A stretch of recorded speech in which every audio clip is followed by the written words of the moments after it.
Scientific theories like those on sustaining a long and healthy life. Although he did not pick up the habit until around the age of 60, Hakuin's calligraphy work is another one of his later life accomplishments. Revered as one of the more talented artists of his day, his style ranged from the most bold and simple designs to those of stylized dramatic subjects. Compare the famous works entitled Rice Threshing Mill and Daruma for evidence of this artistic contrast. Without a doubt, his art achievements rival that of his religious ones, and these works are primary examples used in Japanese art history classes even today. Finally, another one of Hakuin's later life accomplishments was the transformation of the small temple Shoinji into the center of Japanese Zen education by the time he passed away in 1769 at the age of 83. With Hakuin's help, the once quiet, rural village of Hara became the home of a large community of monks, all of whom came in hopes of studying with the Zen master himself. This massive growth in popularity would soon strike the country as a whole, as Hakuin used an Upayan approach to spreading his teachings. Through this means of education, he trained over 80 individuals with the sole intent of traveling and teaching Hakuin-style Zen. Hakuin's great achievements were prominent until the very end of his long, accomplished life. Although Hakuin can be regarded as extremely successful and influential in these regards, his unique thought would shape Zen Buddhism in a much broader sense as well. For instance, Hakuin emphasized meditation as the true means to attaining enlightenment above all else, stating that meditation in the midst of every activity is 1,000,000,000 times superior to meditation in stillness. This unique approach was further emphasized by his claim that experiences of enlightenment should come about at unexpected moments during one's daily routine. Unlike most other Buddhist masters of his time, Hakuin argued that meditation was something that should always be in one's mind in order to achieve enlightenment, not just something that one should set aside time for. Hakuin reaffirmed the importance of meditation for the psychological pressures and doubts that came along with it. His unique approach towards meditation's importance was an important attribute of his teachings, specifically meditation through koans. Koans are forms of stories, dialogues, questions, or riddles containing aspects that are not generally perceivable by a conventional or rational thought process. Hakuin placed special emphasis on these koans, which served as a point of concentration during meditation.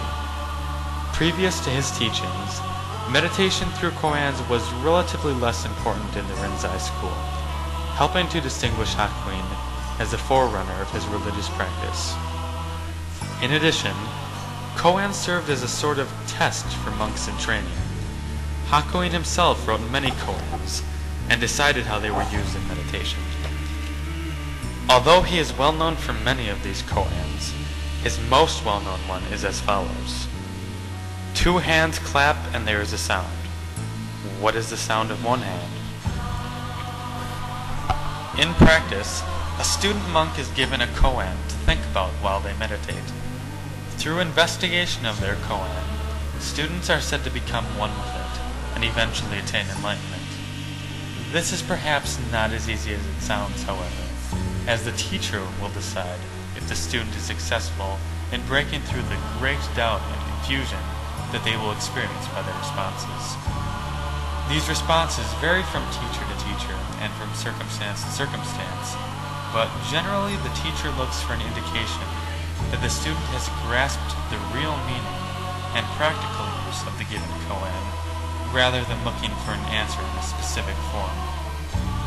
Once again, Hakuin's unique teachings help to make meditation on koans a key aspect of Hakuin's style of Zen Buddhism.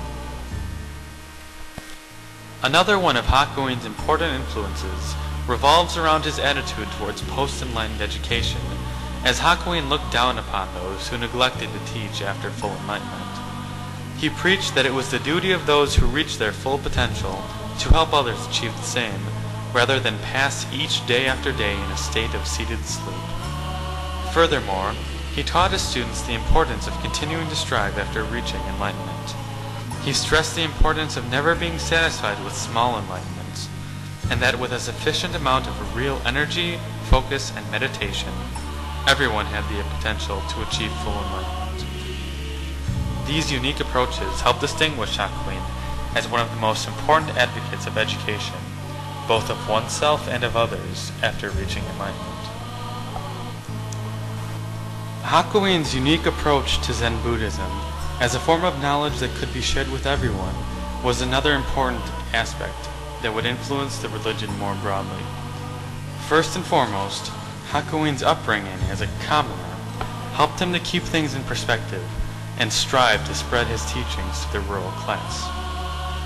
The years he had spent traveling throughout his lifetime had given him great insight into rural people and rural life, making it relatively easy for him to relate to and communicate with people of all walks of life.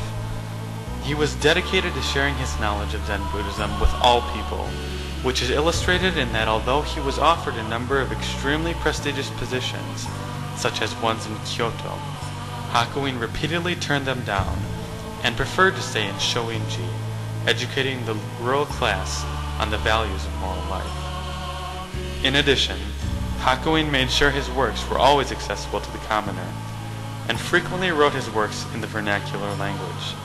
His art and calligraphy served as a sort of visual sermon for even the illiterate members of society. This attitude was extremely evident in practice as well. Hakuin was extremely broad-minded, and his tolerance encompassed any number of social and religious groups, a very different attitude compared to the Nichiren Buddhism he was brought up on.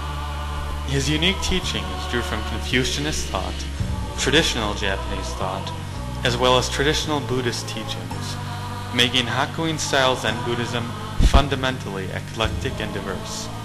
Perhaps most importantly, however, Hakuin would never stop others from observing their familiar, non-Zen traditions when practicing his religion, making it extremely accessible and appealing to people of all walks of life. Finally, one of Hakuin's most important influences on Buddhism was his revitalization of the Rinzai school of Zen Buddhism. This school of thought was first brought over to Japan from China in 1191 and was patronized by the samurai during the Kamakura and Muromachi periods. This patronage by the ruling class would give it a relative advantage above other traditions in Japan for some time, and Rinzai thought would become a prominent theme reflected in Japanese cultural arts such as the tea ceremony, calligraphy, and literature. During the 17th century, however, the Rinzai school had undergone a period of decline and stagnation. At this time, hakuin eikaku became prominent, and his vigorous methods spearheaded a long-lasting revival of Rinzai. Without a doubt, Hakuin's unique approaches revived an otherwise stale thought approach, as he transformed the Rinzai school from a declining tradition that lacked rigorous practice into a tradition that focused on arduous meditation and koan practice. Thanks to his unique thought approaches, the importance of Hakuin in Japanese Zen Buddhism simply cannot be overstated. In conclusion, Hakuin Eikaku serves as one of the most important figures in Japanese Buddhist tradition. His dynamic life led him traveling across the country, an experience that would later serve as an important base for his inclusive religious attitude. An accomplished monk, his teachings and artwork served as a standard for his contemporaries and are revered to this day. His emphasis on meditation and the use of koans helped to breathe new life into the then stale state of Rinzai Zen tradition, and his commitment to sharing knowledge after his own enlightenment made it possible for his knowledge to be shared with everyone.